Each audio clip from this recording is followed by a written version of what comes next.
Toilet পরিষ্কার করা ছাড়া হারপিক আর কি কাজে লাগে রান্নাঘরের, সেটা আজকে শেয়ার করব। হেই গাইস, আসসালামু আলাইকুম। কেমন আছেন? আশা করি আল্লাহর রহমতে সবাই ভালো আছেন, আর আমি অনেক বেশি ভালো আছি। চলে এসেছি আবার কিছু ধামাকাদার টিপস নিয়ে। তোমরা আমার এই টিপসের ভিডিওগুলোতে না খুব বেশি ভালোবাসা দাও। সো গাইস, আমরা বেশিরভাগ সময় ডিম যখন সিদ্ধ দেই তখন ডিমটাকে আমরা পরীক্ষা করে নেই না। ডিমটা সিদ্ধ করার সময় কখনো ফেটে বেরিয়ে যায়, কুসুম বেরিয়ে যায় বা ডিমের সাদা অংশ বেরিয়ে যায়। তো ডিম পরীক্ষা করার সবথেকে বেস্ট উপায়, একটু ঠান্ডা পানিতে এরকম ডিমটা ভিজিয়ে রাখবে। যদি ডিমটা ভেসে ওঠে তাহলে ডিমটা খারাপ, আর যদি ডুবে থাকে তাহলে ভালো।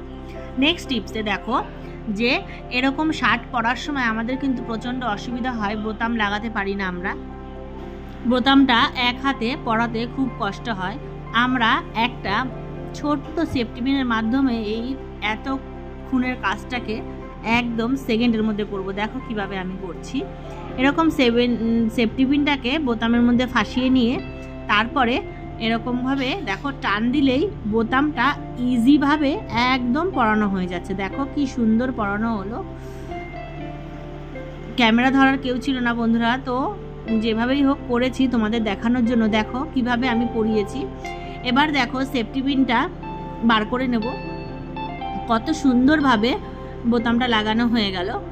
এবার নেক্সট টিপসে, আজকাল বাজারে সবজির প্রচণ্ড দাম, ধনেপাতার তো কথা বলাই বাইরে। এইটুকু ধনেপাতা আমি 20 টাকা দিয়ে এনেছি। দেখো বন্ধুরা, এবার এই ধনেপাতা যদি শুকিয়ে যায় কতটা কষ্ট হয়। তো ধনেপাতাগুলো আগে বেছে নেবে, পাকা ধনেপাতাগুলো ফেলে তারপরে এইভাবে জলের মধ্যে রেখে দেবে, দেখবে অনেক দিন থাকবে। রুটি করার সময় এরকম একটা কাপড় বিছিয়ে নেবে বন্ধুরা, তোমাদের রান্নাঘরের কাজটা অনেকটাই কম মনে হবে, নোংরাটা কম হবে। তারপরে দেখো পেঁয়াজ কাটার সময় সব সময় কিন্তু আমাদের চোখ থেকে এক কলসি পানি পড়ে যায়। আমার তো পেঁয়াজ কাটার সময় সব সময় চোখে জল পড়ে, মনে হয় যেন আমাকে কেউ মেরে আধমরা করে দিচ্ছে, এত কান্না কাটি। তো পেঁয়াজগুলো এরকম করে ছুলে পানিতে ভিজিয়ে তারপরে কুচালে কিন্তু আর চোখ থেকে জল পড়বে না। রান্নাঘরে আমাদের টাওয়াল এরকম মোছার জন্য আমরা হ্যাং করে থাকি, টানতে গেলে পড়ে যায় ঠপ করে। তো সেটা যদি না পড়ে তো আমাদের কাজটা অনেকক্ষণ আগেই হয়ে যায়, দেরি হয় না। তো এরকম চুরির সাহায্যে টাওয়ালটাকে ফাঁসিয়ে নেবে, তারপরে একটা রাবার দিয়ে এরকম আটকে দিয়ে দেখো কিভাবে করলাম। এবার হ্যাং করে দাও। এবার তুমি যতই টানাটানি করো না কেন কোনোভাবেই টাওয়াল পড়ার কিন্তু সম্ভাবনা নেই। দেখো টানলেও পড়বে না। তো তোমাদের যদি এই টিপসগুলো ভালো লেগে থাকে আমাকে অবশ্যই কমেন্টে জানাবে কোন টিপসটা বেশি ভালো লেগেছে।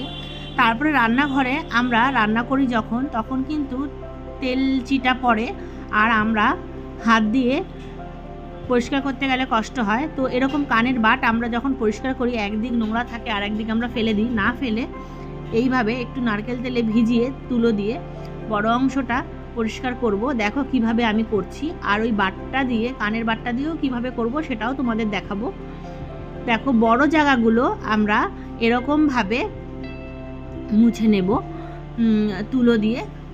দেখো কিভাবে নোংরাগুলো উঠছে, কত সুন্দর কলিং ছাড়া, কি ভালো লাগবে দেখবে বন্ধুরা, চকচক করবে একদম। তো এবার দেখো পরিষ্কার হয়ে গেল। এবার যেই বাকি অংশটা যেখানে আমার হাত পৌঁছাচ্ছিল না, এই বাটটা কিন্তু পৌঁছে গেছে জায়গা মতন। দেখো কত সুন্দরভাবে আমার সুইচ বোর্ডটা পরিষ্কার হলো। তোমরাও এরকম করে নারকেল তেল দিয়ে করতে পারো। দেখো কত চকচক করছে, মনে হচ্ছে আমি নতুন লাগিয়েছি।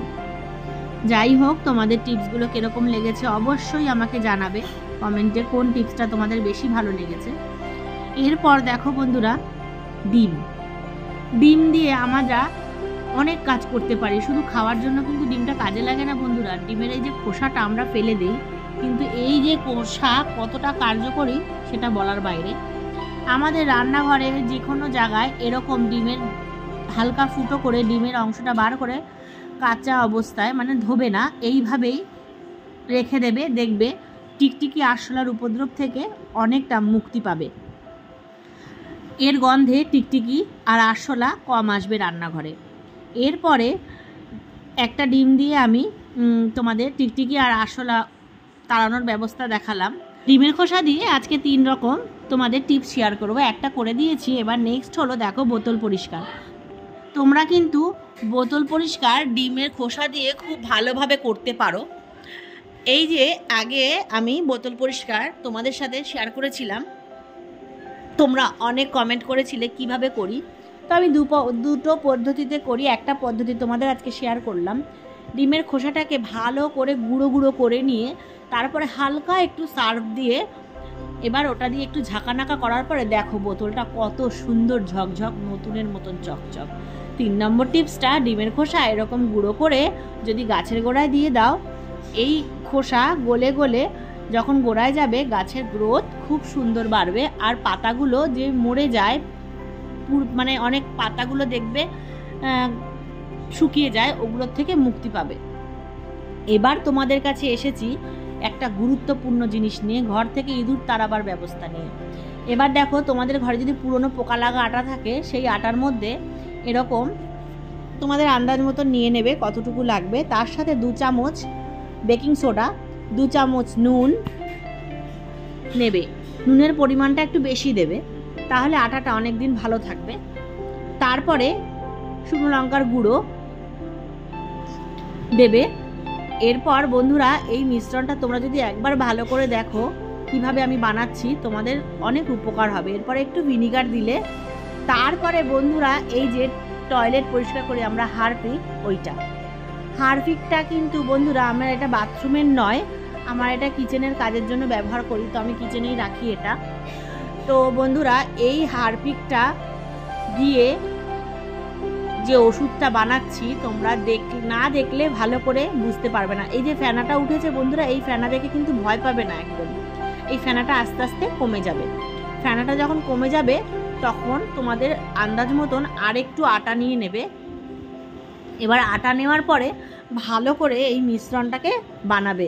বন্ধুরা যেগুলো ইউজ করো না, যেমন দেখো এই চামচটা আমি ইউজ করি না রান্নাঘরের খাবারের কাজে, আর এই বাটিটাও আমার ইউজ হয় না, এগুলো ফেলনা জিনিস। এই দিয়েই কিন্তু এই উপকরণটা তৈরি করবে বন্ধুরা। যেটা তোমরা ব্যবহার করবে সেটা দিয়ে কিন্তু এই উপকরণটা তৈরি করবে না। এবার দেখো বন্ধুরা, তোমাদেরকে আমি এত টিপস শেয়ার করি, তোমরা অবশ্যই আমাকে ভালোবাসা দাও বলেই আমি করতে পারি। তো এটাকে মেখে নেবে হাতটা কিন্তু পরে সাবান দিয়ে ভালো করে ধোবে। আর এরকম মোদকের মতন, যেরকম আমরা গণেশজিকে মোদক বানিয়ে দেই খাওয়ার জন্য, তো আমরা এইভাবেই মোদক বানাবো। এবার তোমরা হয়তো বলতে পারো যে তুমি মুসলিম হয়ে কিভাবে হিন্দুদের মতন মোদক বানিয়ে দাও। আমি একটা হিন্দু ঘরের মেয়ে, ছোটোবেলা থেকেই মোদক বানিয়ে এসেছি, তাই আমি মোদকের বানানোর শেপটা জানি। যাই হোক, ভালোবাসা দিও। টিপসগুলো যদি মনে হয় কোনো কাজে লেগেছে তো আমাকে অনেক সাপোর্ট দিও।